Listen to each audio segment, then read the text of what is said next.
Salut les gars. Alors, est-ce que cet homme vous dit quelque chose? Alors, c'est marqué dessus, c'est Arnaud Vincent, champion du monde 125 en 2002. Alors, qui c'est cet homme?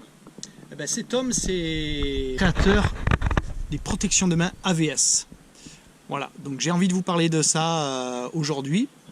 Je vais vous présenter un petit peu le produit et vous expliquer pourquoi moi je roule avec ça. Régulièrement, j'ai des gens qui me demandent pourquoi j'ai cet ustensile sur mon vélo, à quoi ça sert, tout ça. Donc je comprends qu'il y ait peut-être des gens un peu plus dans le nord qui se posent la question. Je pense que les sudistes se la posent un peu moins. En fait, ces protections de main, elles servent essentiellement à se protéger les mains, mais pas que, à protéger aussi les leviers de frein. Je m'explique. En fait, dans le sud, on a des chemins qui sont hyper étroits, remplis de broussailles. Et en fait, ça a tendance régulièrement, les branches ont tendance régulièrement à appuyer sur les leviers de frein, ce qui fait que ça occasionne des fois des chutes. Et en plus, tout ce qui est broussailles, ronces et tout, c'est assez désagréable à la longue sur les doigts. Et donc à la fin, on a des fois les gants arrachés, on est blessé de partout. Voilà. Donc c'est vraiment très utile pour nos régions du sud. La Corse, c'est encore pire. Voilà.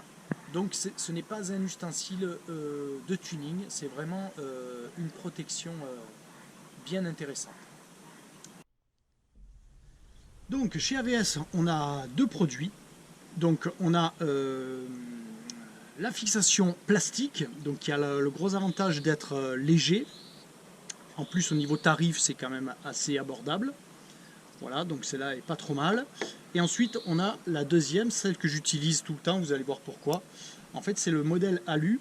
Et en fait, le gros avantage de cette fixation, c'est qu'en fait, on a une charnière là qui permet de monter et de démonter l'AVS à notre guise sur le levier, sur le cintre.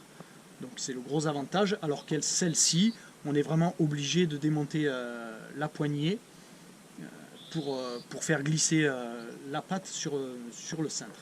Donc là, celle-là, vraiment, c'est le top. En termes de rapidité d'installation, c'est vraiment ce qui se fait de mieux. Ensuite, deuxième petite option qui est sympa, c'est cette petite cale qu'on a ici. En fait, vous la placez ici et ça vous permet d'éloigner la coque. Quand vous installez la coque, si vous avez des doigts plus ou moins longs, eh bien, en fait, vous pouvez l'éloigner ou la rapprocher. Moi, j'ai des mains assez courtes, je fonctionne comme ça. Voilà.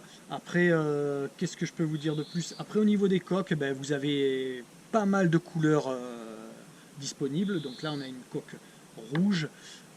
Là, j'ai des noirs. Après, vous pouvez mettre le sticker que vous voulez. Donc là, il est personnalisé parce que moi, je suis partenaire chez AVS. Mais sur le site, vous avez quand même pas mal de déco sympa. Alors, au niveau du réglage, c'est pas compliqué. Ce qu'il faut, c'est plaquer la fixation contre la poignée. Alors moi, je préconise de prendre des poignées le plus étroit possible. Parce que autrement, en ce moment, on a des poignées qui sont tellement longues que ben, du coup, l'AVS, en fait, il arrive à cet endroit-là. Et donc, il n'y a plus d'utilité. On a la moitié de la main qui n'est pas protégée, donc ça ne sert à rien. Donc, essayez de trouver des poignées les plus étroites possibles pour pouvoir avoir l'AVS qui vient presque au bord. Là, regardez, moi, ce que je fais, je regarde comme ça, tac. Vous voyez, là, j'ai encore de la marge. Ça correspond un petit peu à la bague alu. Donc là, ça veut dire que je suis nickel, je suis bien protégé. Okay, faites attention par contre qu'elle ne dépasse pas, parce que là si elle dépasse, ça va vous fausser le gabarit que vous connaissez de votre vélo. Hein, vous avez un gabarit que vous connaissez au niveau de la largeur de votre cintre, et logiquement si ça dépasse, vous comprenez bien que vous allez frotter, toucher partout, et ça va être plutôt un désavantage. Voilà. Ensuite, au niveau de l'inclinaison, ça va dépendre de comme vous préférez. Si vous préférez être protégé en haut ou en bas. Il y en a qui les relèvent un peu parce qu'ils ne veulent pas avoir les piquants qui se plantent ici dans le cartilage. Le problème, c'est qu'on a le levier de frein du coup qui est beaucoup moins protégé. Moi, je préfère les baisser un petit peu. Du coup, ça me protège toutes les phalanges. et en même temps le levier de frein. Voilà. Ensuite, dernier petit conseil, moi regardez, mon AVS il bouge là, c'est fait exprès, c'est juste quand si on a une chute ou qu'on vient à frapper un arbre ou quelque chose, le gros avantage de faire ça, c'est que ça bouge, ok. Si vous le serrez à bloc, c'est comme les leviers de frein, le problème c'est que vous risquez de casser ou tordre la patte. Voilà, là du coup elle coulisse et il y a juste à la replacer, c'est nickel.